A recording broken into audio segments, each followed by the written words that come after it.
के सन्नाटे में गांव के कच्चे रास्ते पर बस पत्तों की सरसराहट थी और दूर कहीं कोई जानवर ऐसे रो रहा था जैसे किसी को मदद के लिए पुकार रहा हो।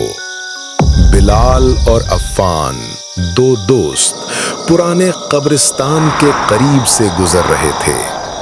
अचानक अफ़ान ठहर गया और सहमी हुई आवाज में बोला, बिलाल, क्या तुमने सुना? किसी ने मेरा नाम लिया है। बिलाल ने घबरा कर कहा, चल यार, यहां से निकल चलते हैं, ये जगह ठीक नहीं।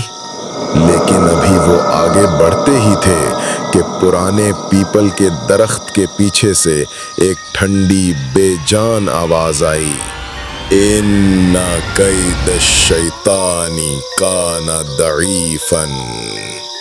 शैतान की चाल कमजोर है।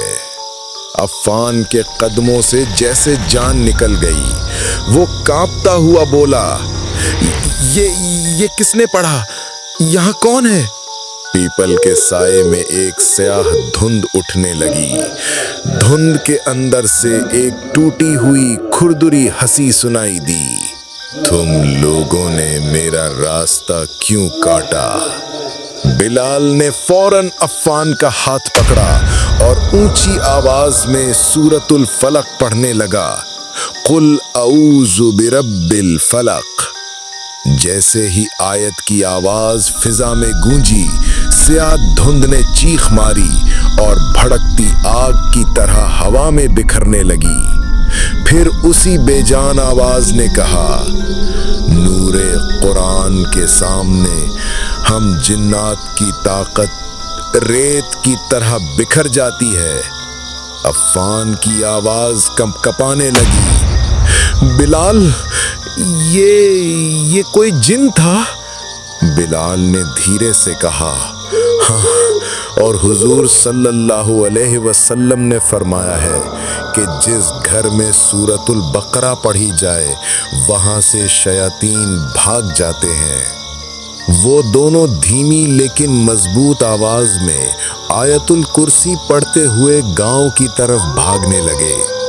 हर आयत के साथ माहौल बदलता गया। अंधेरे में छुपी फिरती हुई सायानुमा शक्लें एक एक करके पीछे हटती गईं, जैसे रोशनी उन्हें जला रही हो।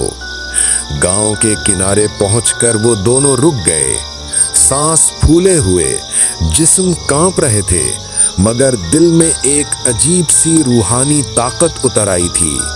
बिलाल ने कंधे पर हाथ रखकर कहा, हम महफूज हैं, क्योंकि अल्लाह की किताब के सामने कोई जादू, कोई साया, कोई जिन कुछ भी नहीं ठहर सकता। हवा में जैसे किसी ने आहिस्ता से सरगोशी की, हक की रोशनी हमेशा गालिब होती है।